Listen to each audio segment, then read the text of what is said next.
discuter un petit peu plus d'analyse appliquée du comportement, donc d'ABA, et traiter un thème central dans l'ABA, c'est le thème des renforçateurs. Donc, renforçateur, c'est un terme technique qui est utilisé un petit peu partout, par tout le monde, et qu'on entend parler d'ABA.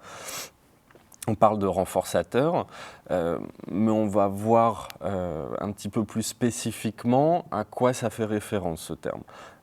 Parce que c'est un terme qui est absolument central. En fait, ce qui est central, ce n'est pas le terme en lui-même, c'est l'utilisation du renforçateur pour améliorer les choses, la qualité de vie, les comportements des personnes avec autisme. Mais en définissant bien ce terme, on va pouvoir apprendre comment bien utiliser les renforçateurs, enfin, apprendre qu'est-ce que c'est et comment bien les utiliser. Alors, un renforçateur, c'est quoi ? Techniquement, c'est un stimulus, quelque chose qui, présenté de façon contingente à un comportement, va augmenter la probabilité future de celui-ci. Alors ça, c'est le terme technique. On va essayer de l'expliciter un petit peu, parce que comme ça, il y a des chances que personne ne comprenne rien du tout. Donc un renforçateur, un petit peu plus exactement, c'est ce qui contrôle tous nos comportements. C'est ce qui fait que nos comportements, à nous, aux personnes avec autisme, à tout le monde, même tous les organismes vivants, c'est ce qui fait que nos comportements vont continuer, vont perdurer, vont augmenter ou vont stagner ou vont diminuer. Et quand on parle des comportements, c'est absolument tous nos comportements de la vie quotidienne, tout au long de nos journées. Le renforcement, c'est quelque chose qui existe. Qu'on le veuille ou non, c'est là. Donc nous, ce qu'on va essayer de faire, c'est de contrôler le renforcement pour en tirer le maximum de profit, pas pour que nous, on en profite, mais pour que les personnes dont on s'occupe, pour que les enfants avec autisme puissent tirer le maximum de profit de cette loi, de ce principe fondateur de l'analyse du comportement. Donc un renforçateur, ça fait quoi ? Ça renforce. Mais ça renforce quoi ? Un renforçateur, ça renforce, on pourrait se dire, ça renforce le comportement, mais pas seulement.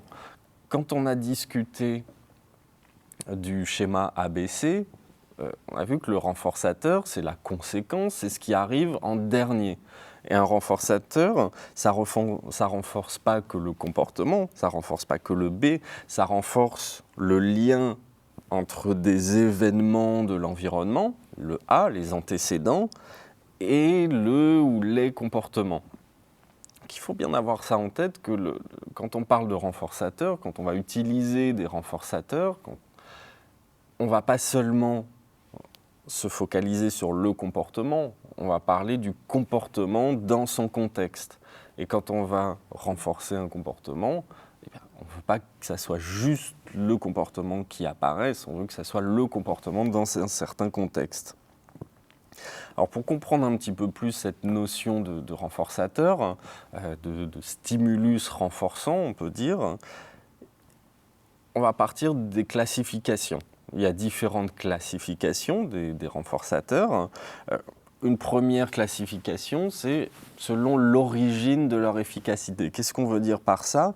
C'est est-ce que c'est des stimuli ? Est-ce que c'est des choses, des renforçateurs, entre guillemets des récompenses, qui vont être primaires ? Ce qu'on appelle des renforçateurs primaires, c'est les renforçateurs innés. C'est les choses qui sont des renforçateurs pour tout le monde, quel que soit notre âge, quel que soit notre niveau de développement, nos difficultés, c'est des renforçateurs qui sont là pour, on va dire, toute l'espèce humaine. Alors bien évidemment, c'est ce qui est lié à la survie de l'espèce humaine, tout ce qui va être à boire, à manger, tout ce qui va être lié aux besoins vitaux de la personne.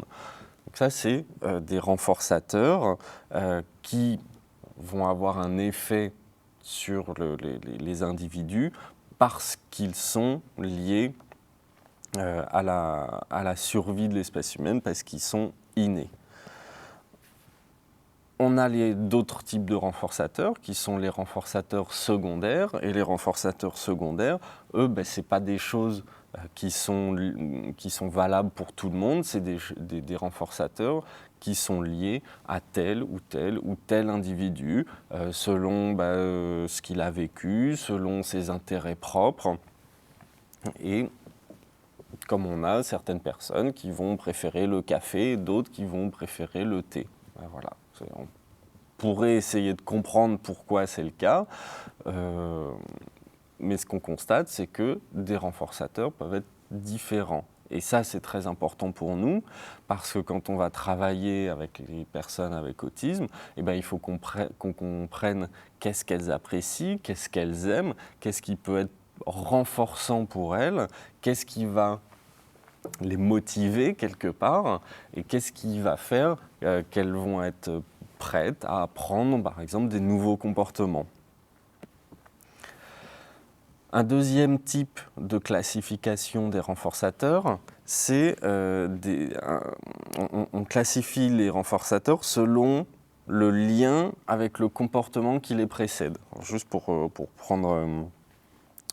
comprenne bien, on peut avoir des renforçateurs qui sont naturels, qui sont reliés habituellement au comportement, ou des renforçateurs qui sont artificiels. C'est le cas, par exemple, quand on a des renforçateurs où, imaginons l'enfant qui demande un gâteau, où il demande à regarder son DVD favori, quand il va obtenir son DVD favori, l'obtention du DVD, c'est le renforçateur, c'est ce qui va renforcer sa demande, et c'est lié de façon naturelle au comportement. C'est lié à sa demande. Il a demandé le DVD, il obtient le DVD.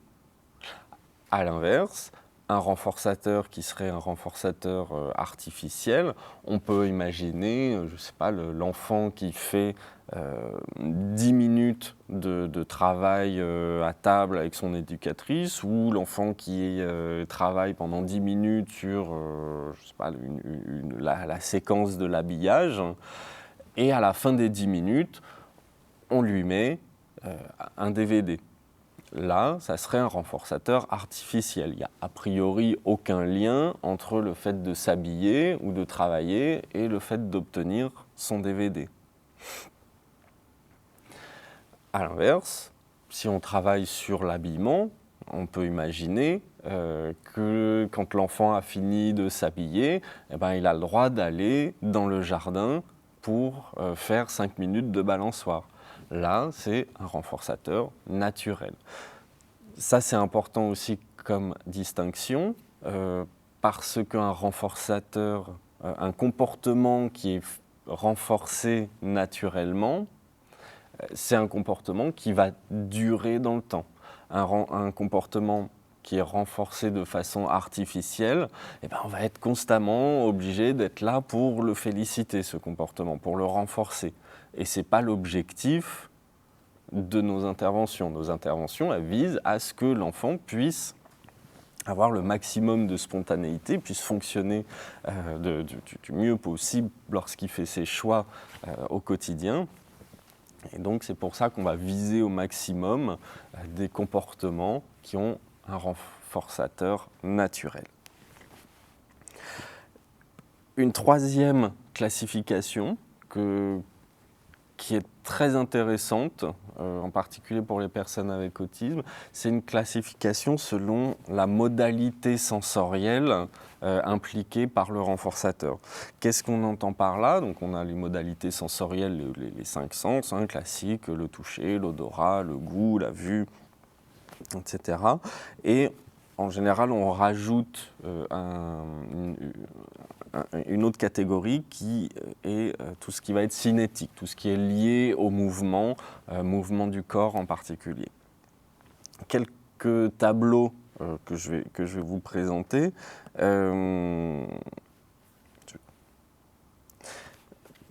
Quelques questions par rapport à la classification des renforçateurs.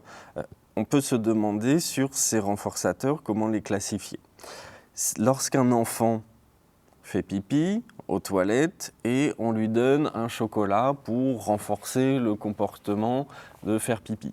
Est-ce que c'est un renforçateur artificiel? Est-ce que c'est un renforçateur naturel?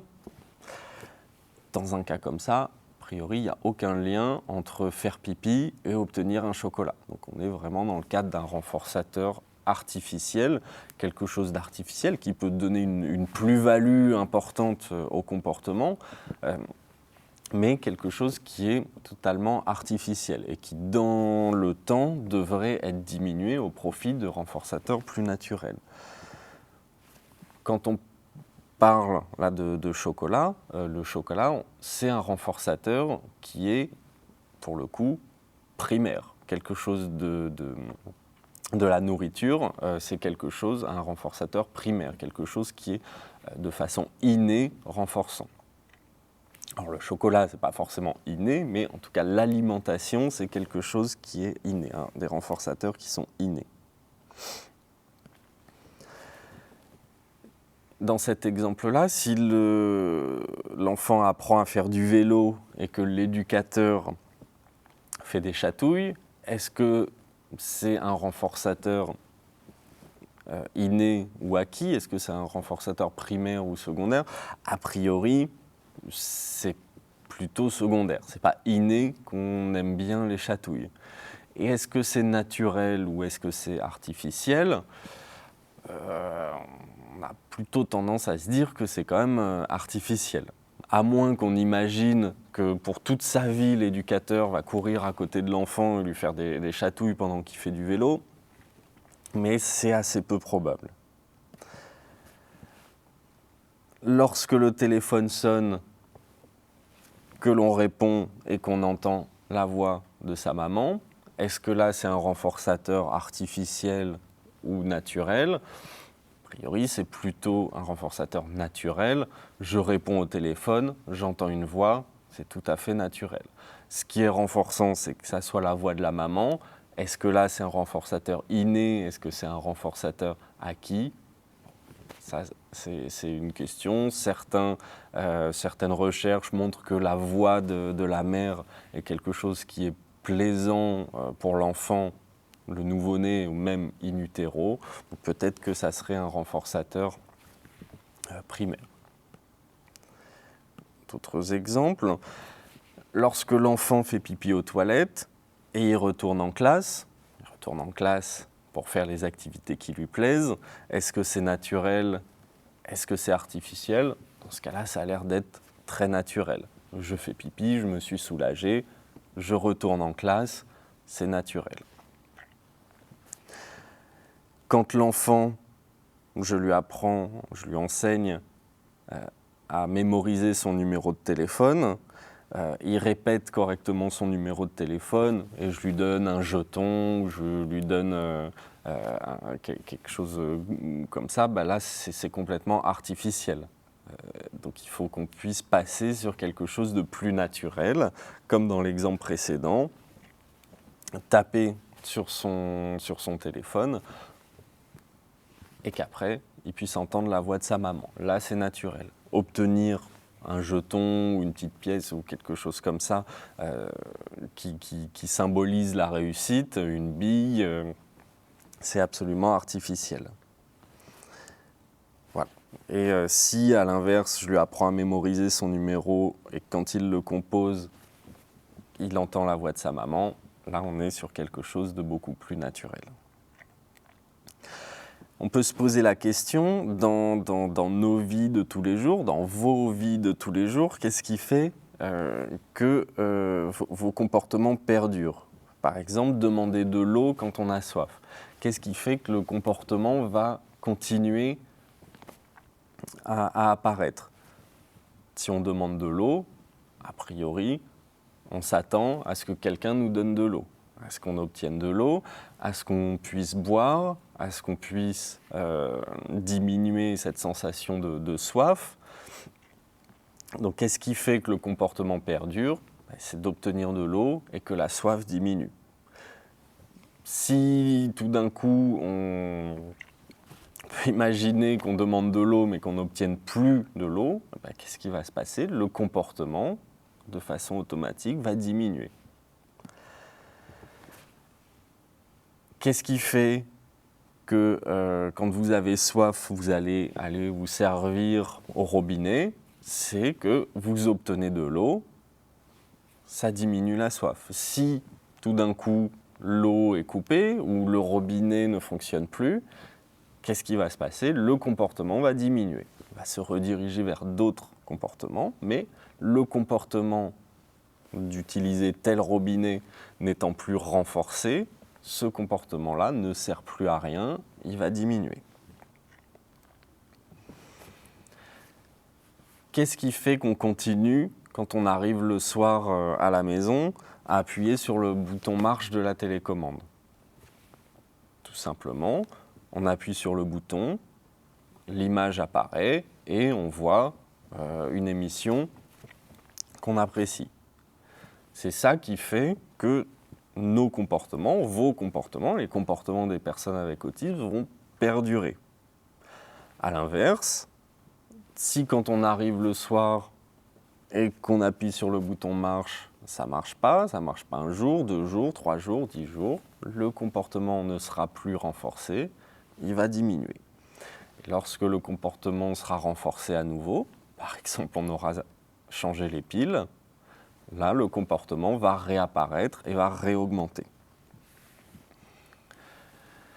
Qu'est-ce qui fait dans nos vies de tous les jours qu'on continue à tourner la clé dans la serrure de la maison ou dans le démarreur de la voiture? C'est que la porte s'ouvre, c'est que la voiture démarre. C'est ces événements, ces stimuli qui vont faire que nos comportements vont continuer, vont augmenter, vont perdurer. Ces comportements vont continuer parce qu'ils sont renforcés. Un dernier exemple, ouvrir le réfrigérateur. Qu'est-ce qui fait qu'on va continuer à aller vers son réfrigérateur quand on a faim? C'est qu'en général, quand on va ouvrir le réfrigérateur, on va pouvoir trouver l'aliment, un renforçateur primaire, l'aliment dont on a envie. Et puis si d'aventure il n'y a plus rien dans le réfrigérateur, là notre comportement va diminuer jusqu'à ce qu'on ait été faire nos courses et que le réfrigérateur soit rempli à nouveau. Et là notre comportement d'aller dans le réfrigérateur va pouvoir être renforcé à nouveau. Donc il va pouvoir être suivi d'une conséquence positive et donc le comportement va réaugmenter.